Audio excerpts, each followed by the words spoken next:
Your 19-year-old small business owner is back for another mini vlog.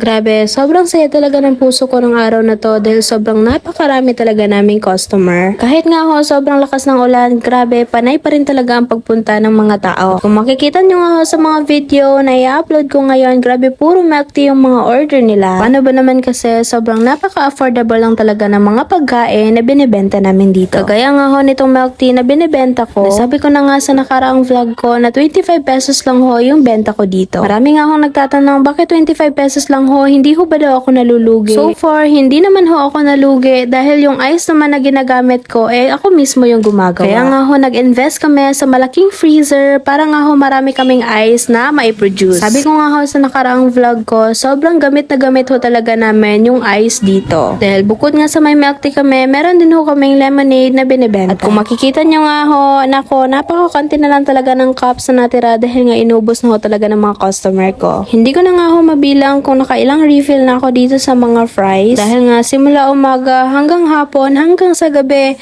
panay talaga ang punta ng mga tao. Isa nga rin ho itong blue lemonade ang mga binabalik-balikan sa amin dito dahil sa halaga nga hong 5 pesos meron na ho kayong maiinom na blue lemonade. Alam nyo ba, isa sa mga pinagkakaabalahan ko ngayon ay ang pagtatanim ng mga gulay. Nung una nga ho, hindi ko ho talaga hilig ang magtanim ng mga gulay o kahit pabulaklak. Nagtatawanan nga ho ako ng mga kapatid ko dito sa amin dahil nga ho naninibago sila dahil hindi ko naman kahiligan yung mga ganitong bagay dati. Pero dahil nga sa lugar namin dito ngayon, grabe, sobrang napakahirap talaga maghanap ng sili. Lalo na nga't gamit na gamit talaga ang sili dito sa negosyo ko. Dahil nga sa kikiam sauce ko, kailangan ko maglagay ng sili. Sa chili garlic oil, kailangan ko rin maglagay ng sili. At grabe nga, sobrang napakahirap talaga maghanap ng sili dito sa lugar namin sa ngayon. Kaya nga napag-isipan ko na lang na magtanim ng sili para naman pagdating ng panahon ay may maaani ako. Nag-research nga lang ho ako sa Google at saka sa YouTube kung paano nga ba itanim ang sili. At bukod nga ako sa sili, meron din ho akong tinatanim na bawang. Naayos ko nga itong mga halaman na itinanim ko dahil nga meron pa naman nagbabantay sa tindahan. At nung matapos ko na nga ho itanim yung mga bawang, ayan, diniligan ko na. Lahat nga ho ng ginagawa ko ngayon ay natutunan ko nga lang ho sa internet. Kaya kung ano nga ho yung napapanood ko sa internet, ay yun lang din naman yung ginagawa ko. At sana nga maging successful itong pagtatanim ko ng sili at bawang. At sana nga pagdating ng panahon, ay marami silang bunga. At eto na nga, bumalik na nga ako sa tindahan dahil natapos ko na nga ho yung tinatanim ko. Dahil panay tawag na nga ho yung kapatid ko dahil need na niya ng backup dahil sa sobrang daming tao. At ayan nga, may pa-order nga naman kami ng milk tea. At meron nga ring umorder ng french fries. Alam niyo ba noon, pangarap ko lang talaga na magkaroon ako ng sarili kong tindahan. Bata pa nga lang ho ako, minamanifest ko ho talaga na sana soon,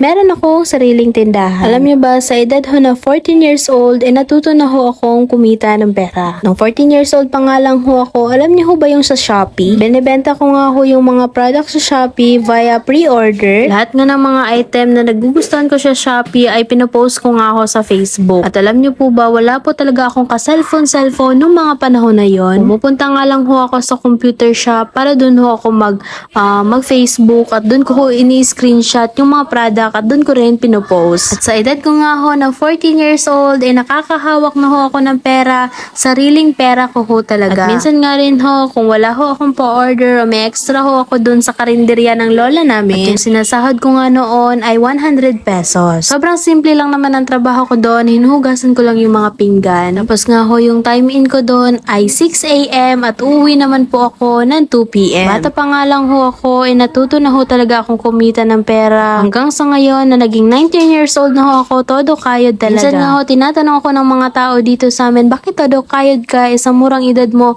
wala ka pa namang anak. Alam niyo, sobrang thankful ko talaga kay Lord. Kahit na bata pa ako noon, natuto na talaga akong kumita ng pera. Alam niyo ba, napapaisip ako minsan, kung nung mga panahong bata pa ako, hindi ko talaga pinursue yung sarili ko na kumita ng pera.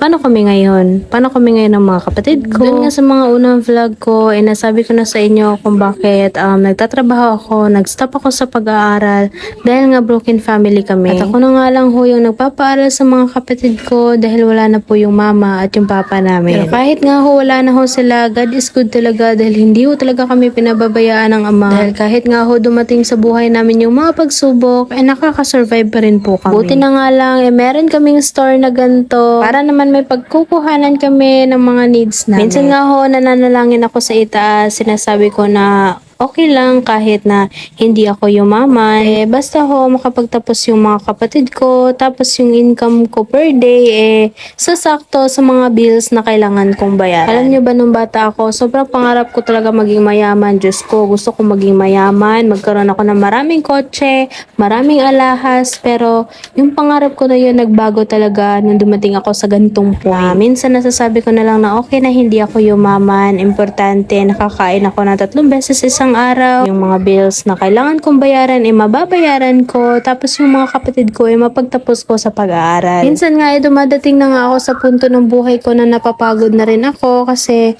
syempre 19 years old pa lang ako, parang deserve ko naman siguro na mag-unwind, deserve ko naman siguro na makapag-aral pa ulit. Pero iniisip ko na lang na mas mabuti na ho yung ako yung nakapag-stop sa pag-aaral kaysa yung mga kapatid ko. Kasi ako graduate naman po ako ng grade 10, so kapag napagtapos ko na yung mga kapatid ko, pwede naman akong makapag-aral ulit. Pero isa talaga sa mga pangarap ko ngayon, kahit hindi na ho ako makapag-aral ulit, makapagtrabaho lang ho talaga ako sa abroad. Pangarap na pangarap ko talaga makapagtrabaho sa Korea o kahit saang bansa, basta wag lang ho yung Muslim country. Kahit pa ho mag-factory worker ako, nako, okay na ho yun sa akin. Pero sa ngayon, focus muna ho ako dito sa business ko, dito sa amin, kasi kahit pa paano nababayaran ko pa naman yung mga bills ko. Siguro ay tatahakin ko na yung pag-a-abroad kapag dumating na sa punto na college na yung isang kapatid ko. Kasi syempre ngayon high school pa lang ako, medyo okay pa, kaya pa. Pero kapag nag-college na siya, parang sure na sure ako na hindi ko na talaga kakayanin kapag ganito lang yung pinagkukuhanan ko ng pera. Kasi alam niyo naman sobrang napakamahal talaga ng tuition sa ngayon. Ako, napasarap talaga yung pagkwento ko sa inyo ng mga pangarap ko, guys. Kaya wag kayong mapagod mangarap dahil alam niyo naman libre lang ho ang mangarap. Habang may buhay, pwede ho tayong mangarap. At advice lang din ho, kapag meron pa ho kayong mga magulang, pahalagan niyo yung mama at papa ninyo. Kasi kapag pinapaaral nila kayo, binibigyan nila kayo ng mga needs ninyo, mag-aral ho kayo ng mabuti kasi swerte ho ninyo, meron po ho kayong magulang na nagpapaaral sa inyo. Dahil kung tutusin ho, marami ho talagang bata na gustong makapag-aral pero hindi ho nila magawa-gawa dahil kagaya ko, wala na ho pwedeng magpaaral sa akin. Kaya kapag may chance pa ho kayong pumasok sa eskwela, pumasok ho kayo, wag niyo ho sayangin yung chance. Dahil iba pa rin talaga yung may diskarte ka tapos may diploma siya. Yun lang ho muna yung kwento ko sa buhay ko. Imbes yung kwento ng tindahan ko yung isi-share ko sa inyo. Abay, napasarap na nga ho tayo sa pagchika-chika sa kwento ng buhay ko. So, yun lang. Bye-bye!